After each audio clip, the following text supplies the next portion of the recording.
బయటకు వచ్చి అంటే నగిరి వచ్చి నగిరిలో మాట్లాడుతూ మేము ఏ తప్పు చేయలేదు, ఎందుకు ఓడిపోయామో మాకు వాటికి కూడా అర్థం కావట్లేదు, సో త్వరలో ప్రజలందరికీ తెలుసుద్ది మేము ఎందుకు ఓడిపోయామనేది అని చెప్పి మాట్లాడుతుంది. ఒకసారి మా రోజా ఏం మాట్లాడుతుందో ఒకసారి వినిపిస్తాను చూడండి.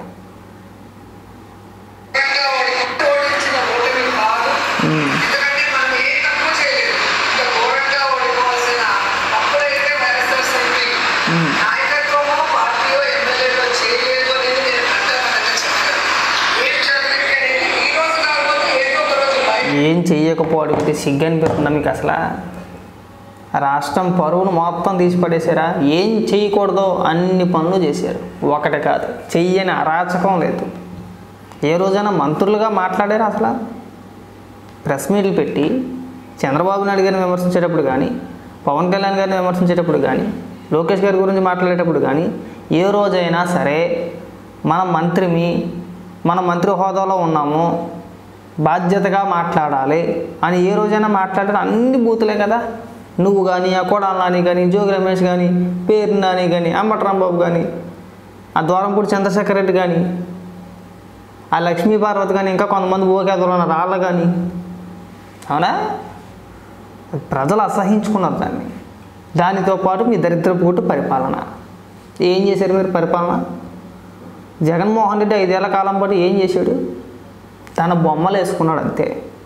5 ఏళ్ళు పరిపాలించి రాష్ట్రాన్ని అప్పుల పాలు చేసేసి ఏదో పెద్ద పీకి పొడి చేసిన వాళ్ళగా పాసు పుస్తకాల పైన, బియ్యం సంచుల పైన, సరిహద్దు రాళ్ళు పైన, హాస్పిటల్లో ఓపీల పైన, ఆ ఓపీల స్లిప్ ఉంటుంది కదా, ఆ స్లిప్ పైన, డెత్ సర్టిఫికెట్ మీద, బర్త్ సర్టిఫికెట్ మీద, సమాధులకి ఈసారి వచ్చుంటే కనుక ప్రతి ఒక్కరి చేతి మీద పచ్చబొట్టు లేదంటే నుదుటి మీద ఒక బొమ్మ ముద్రించేద్దరు, ఇద్దరు ముద్రపోనావునా? అంతేనా మీరు చేసిందంతా చేసి ఎందుకు ఓడిపోయామో మాకు తెలియదు. మేము చెప్పాం కదా, నువ్వు ఇంకా అదే సోయలో ఉన్నావు. 3 నెలల తర్వాత వచ్చి ఇవాళ ఉపన్యాసాలు చెప్తున్నావు. 3 నెలల దాకా నిద్రపోయావా? ఇవాళ వచ్చావు నువ్వు. నిన్న మొన్నటి దాకా చెన్నైలో ట్రై చేసింది. కొత్తగా అక్కడ హీరో తమిళ హీరో విజయ్ గారు ఒక పార్టీ పెట్టారు, అందులో జాయిన్ అవుదాం అని చెప్పేసి ట్రై చేసింది. వర్కౌట్ అవ్వాల. సడన్గా నగిరిలో ఎంట్రీ, పెద్ద ఉపన్యాసాలు. చెప్పండి, ఈ 5 ఏళ్ల కాలంలో రాష్ట్రానికి మేము ఈ పని చేసామని చెప్పు. నువ్వు చెప్తావు, జగన్మోహన్ రెడ్డి చెప్తాడు, ఇంకెవడన్నా చెప్తాడు, చూస్తాం. మీ తరం కాదు, మీ వల్ల కాదు చెప్పడానికి. నువ్వు మంత్రిగా ఉండి నువ్వేం చేసావో చెప్పు. పోనీ మిగిలిన మంత్రులు ఏం చేశారో చెప్పండి. మీరు ఎప్పుడు మాట్లాడినా మీ శాఖల గురించి ఎంతసేపు మాట్లాడారు, ఎప్పుడు మాట్లాడారు వివరంగా చెప్పే ప్రయత్నం చేయండి.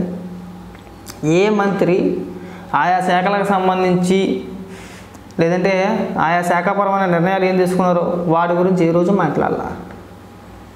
ఇప్పుడు ప్రస్తుత ప్రభుత్వంలో మంత్రులని ఎవరినైనా తీసుకోండి, నారా లోకేష్ గారిని తీసుకున్నా, పవన్ కళ్యాణ్ గారిని తీసుకున్నా, ఇంకా మిగిలిన మంత్రులను తీసుకున్నా, నిమ్మల రామానాయుడు గారు, ఇంకా మిగిలిన మంత్రులను తీసుకున్నా, ఆయా శాఖలకు సంబంధించి వాళ్ళ శాఖలకు సంబంధించి మాట్లాడుతున్నారు. ప్రెస్ మీట్ పెట్టి మాట్లాడినా, ఎప్పుడు మాట్లాడినా. ఇది పరిపాలన అంటే ఇలా ఉండాలి. పరిపాలన అంటే మన దాన్ని కాడికి దోచేసుకొని మన ప్రతిపక్ష నాయకులను బూతులు తిట్టేయడం కాదు మీరు చేసింది. అదే అసెంబ్లీలో ఉంచారు. అసలు అదొక రోత. అసెంబ్లీ చూడాలంటే భయపడేవారు. కుటుంబ సమేతంగా రాష్ట్ర ప్రజలు అసెంబ్లీ ఎప్పుడైనా చూడగలిగారా మీ హయాంలో? పిల్లల పక్కన పెట్టుకొని అసెంబ్లీ సమావేశాలు జరుగుతున్నప్పుడు కుటుంబ సమేతంగా ఎవరైనా అసెంబ్లీ సమావేశాలు చూసారా? ఆ అవకాశం మీరు కల్పించారా? లేదు కదా.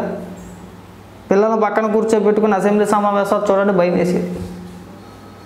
ఎవరు లెక్కాడు, ఏ బూతులు మాట్లాడతాడో తెలియదురా బాబు అని చెప్పేసి. ఉదాహరణ కూడా చెప్తా. జోగి రమేషే రఘురామకృష్ణరాజు గారిని ఉద్దేశించి, ఆయన అప్పటికి ఇంకా మీ పార్టీ ఎంపీనే, అసెంబ్లీలో లుచ్చా వెధవ అని చెప్పేసి మాట్లాడాడు. జగన్మోహన్ రెడ్డి ఖండించాడా? ఖండించరా. చంద్రబాబు నాయుడు గారిని ఉద్దేశించి తిట్టారు, నువ్వు కూడా. అలాగే చంద్రబాబు నాయుడు గారి భార్యను తిట్టారు, అవమానించారు, అంత రోత చేశారు. ఇవాళ వచ్చి మేము ఎందుకు ఓడిపోయామో మాకు ఇంకా అర్థం కావట్లేదు అంటే జీవితంలో మీకు అర్థం కాదు. అది ప్రజలు మెచ్చే పరిపాలన చేయాలి. మీరేమో మెచ్చుకునే పనులు తక్కువనో తిట్లు కాసే పనులు ఎక్కువ చేశారు. ఏం చేసాం మనం?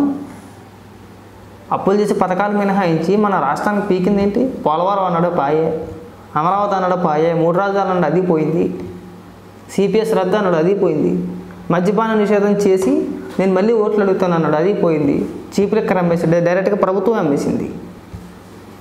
ప్రభుత్వం అమ్మేసి లక్షల కోట్ల రూపాయలు తినేశారు. ఇంకా ఏం జరిగిందో తెలియదు. మేము ఏ తప్పు చేయలేదంటే చేసిన ఎన్ని తప్పులే కదా, ఒప్పు ఎక్కడ చేశారు మీరు? అసలు చేసిన పరిపాలన అంతా కూడా అదే కదా, అదొక దరిద్ర కూడా పరిపాలన చేశారు కదా.